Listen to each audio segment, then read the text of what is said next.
Should I go? Sure. Go ahead. Go ahead. Okay.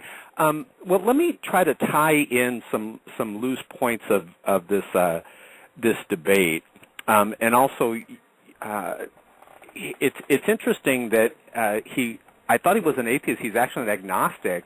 He agrees that God can exist, and he did admit that he's a sinner. He admits that he accepted Christ at one time in his life. There's no such thing. You admitted that you're a Christian, right? You admitted that you were a Christian at one time in your life, right?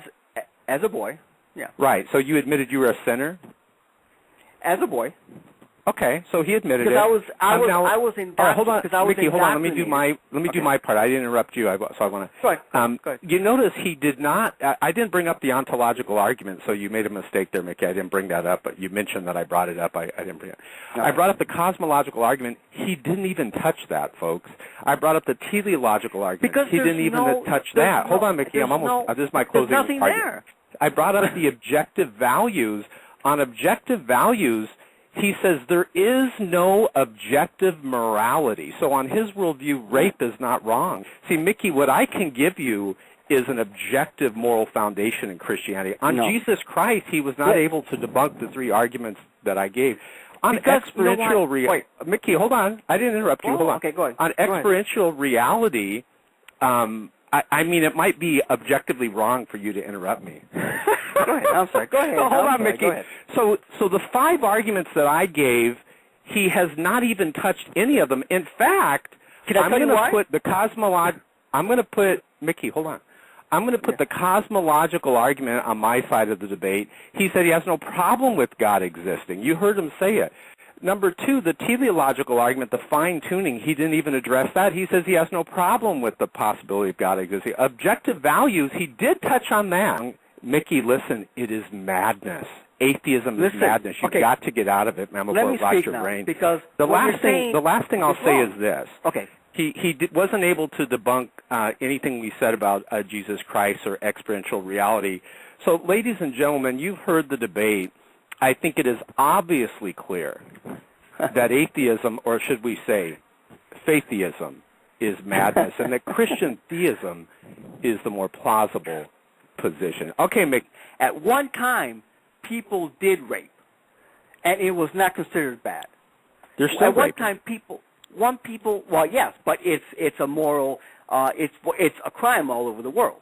Is it objectively wrong, or is it okay in some instances? No, it's subjectively wrong. So what instance is rape okay?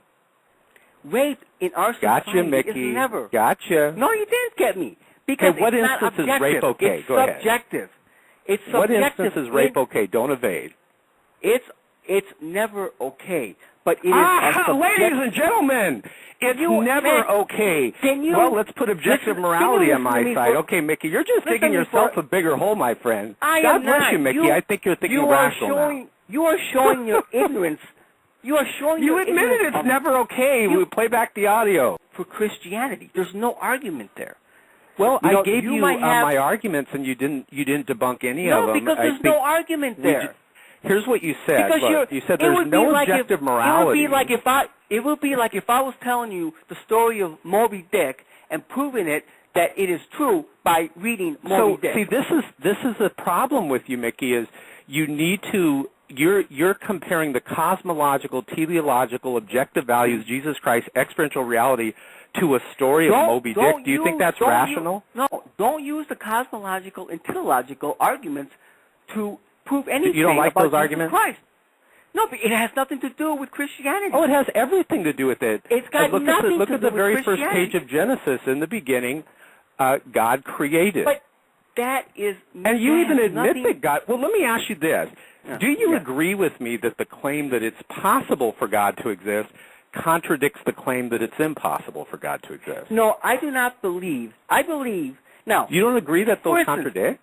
I could be a deist. I have no problem with being a deist. No. The question was, do you agree that the claim it's possible for God to exist contradicts the claim it's impossible for God to exist? It clearly contradicts, right? Right. Okay.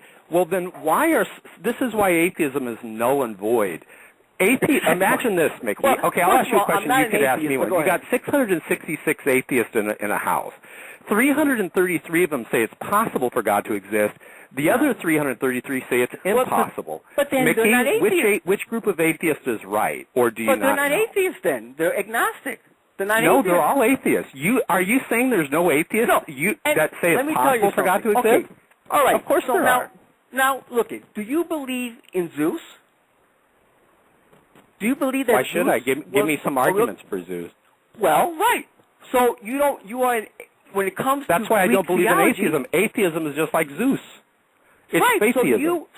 So you are an atheist as well as I am. No, that's the wrong. Atheism is the denial of any God's existence. So you can't call a Christian an atheist. That's just a misunderstanding of the term.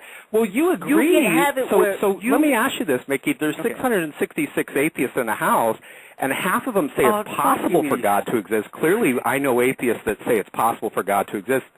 And the other half say it's impossible. In your opinion, I really want to know your opinion on this.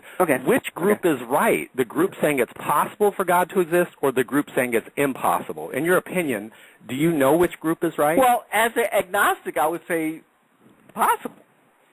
Right. So the ones saying that it's impossible for God to exist, you believe are wrong.